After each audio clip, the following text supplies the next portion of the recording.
Hello everyone, আসসালামু আলাইকুম। নতুন একটা ভিডিওয় সবাইকে স্বাগতম। তো মালয়েশিয়াতে যারা আসবেন অবশ্যই কমেন্ট করবেন কি কাজে আসলে ভালো হয়, কি কাজ করলে বেশি টাকা ইনকাম করা যায়। তো আমরা মালয়েশিয়াতে পাম বাগানে কাজ করি। মাস শেষে একটা বেতন পাই 1700 রিঙ্গিতের, যা বাংলার 50-52 হাজার টাকার মতন হয়। তো কীভাবে কাটা হয় মালয়েশিয়ার পাম বাগানের ডাইগা সেটা দেখেন।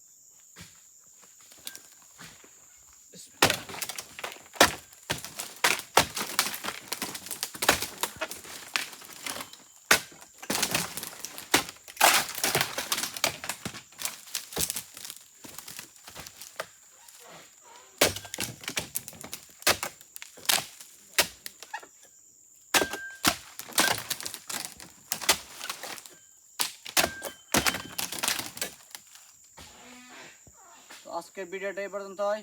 সবাই ভালো থাকবেন। ধন্যবাদ সবাইকে।